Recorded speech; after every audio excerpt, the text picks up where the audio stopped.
Speaking of Hollywood, James Cameron is the most successful film director of all time, but earning billions at the box office and countless awards isn't enough. James Cameron, or Jimmy as he likes to be called, also wants to be an explorer. A boyhood dream has taken him to the very depths of the ocean, and his latest film, in which he stars, has more nail-biting moments than Avatar. Or Aliens. Well, no, Avatar. And thankfully, a better ending than Titanic. Here's our movie man, Jason Jabba Davis. I've seen some pretty astonishing things in the depths. Things that fill your soul with wonder. Like many of the heroes in his films, James Cameron's desire for adventure has no limits.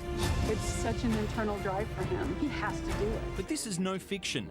Deepsea Challenge explores the deepest place on Earth, the Mariana Trench, 11 kilometres straight down. This is the last great frontier of our world. It's my dream to build a machine to take us there. We're actually going to do things that the governments of the world cannot now do.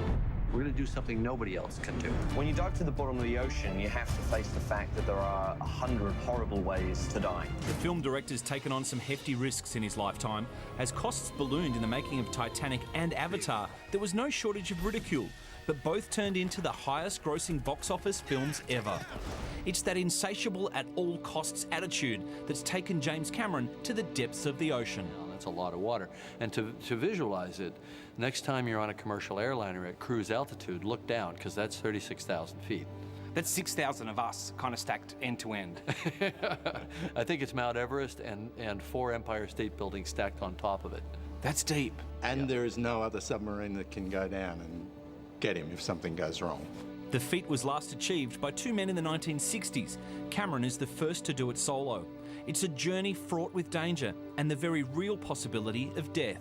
That could have been an alternate title for this film, 100 Ways to Die. Yeah, right, exactly. At least 100. If there was a small hole in the craft, which you can see behind me, it would bore through you like a laser. Yeah, like a weapons-grade laser. But, you know, it would be over quick. You know, I think of sort of the implosion hazards as a cut to black. Some very hairy moments were caught on camera during the filming of the documentary, which was co-directed by Australian Ray Quint. Surface Deepsea Challenger, do you copy? Over. Jacob's ramp, we're still receiving Deepsea Challenger, but he is not acknowledging our transmission, over. Uh-oh, that's not good. Got a lot of failures here. We got a problem. We need to really know if it's an emergency. Pretty soon you realize you're in this metal coffin. That's a lot of effort to go to just to get away from the wife for a few hours. Yeah, but she was with me up on the ship, and the first thing that happened when I got to the bottom was she called me. It was actually one of the coolest things that happened on the dive, you know, was hearing Susie's voice. James and his mostly Australian crew spent years in Sydney building the Deepsea Challenger and testing it in the harbour. It was a top-secret mission until an unforeseen tragedy. When it crashed just after takeoff on this tiny airstrip at Jasper's Brush. It's believed the pair had been in Jervis Bay, working with James Cameron on his latest documentary. Filmmakers Andrew White and Mike Degree, who'd worked on many films with James Cameron, were killed instantly. You can see that it took a heavy toll on you, you know, at the time, and it obviously is still, you know, a legacy with the film. It sure does, and it's all coming back now that I'm back in Sydney, and I'm with all the people who built the sub, and so many of them were friends of Andrew, and the film crew were, you know, assembled by Andrew, the film crew that were out on the expedition, you know. So this film was his dream project, really, and so the baton was passed to Ray to bring it home and complete it. James Cameron often jokes that he can't decide if he's a movie director who is also an explorer, or an explorer who just happens to have made some really great movies. But long before he was dreaming up aliens and avatars, he was planning his mission under the sea. I started preparing for these dives when I was a kid, getting in a cardboard box. Close the lid and imagine it was a submarine. We've become a very risk-averse culture, unfortunately, and I think even the lack of exploration in the deep sea and in space is indicative of that. Yeah, go ahead, Rick. No, I was just going to say, kids are curious. Jim was curious as a kid. He's curious as an adult.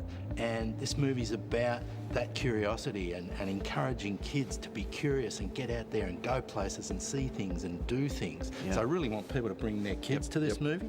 As a result of the expedition, which was funded by National Geographic, Deepsea Challenge found 63 new species. Many of those sea creatures will be reinterpreted in James Cameron's Avatar sequels, which are currently in production.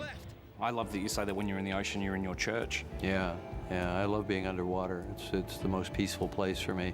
And sometimes you need to remove yourself from humanity to sort of realize how much we need each other and how precious this world is. And you kind of find your humanity by stepping away from it. It sounds ironic, but explorers have found this in themselves, I think, for centuries when they go to the poles and things like that. It's not escape, it's a search for some kind of meaning.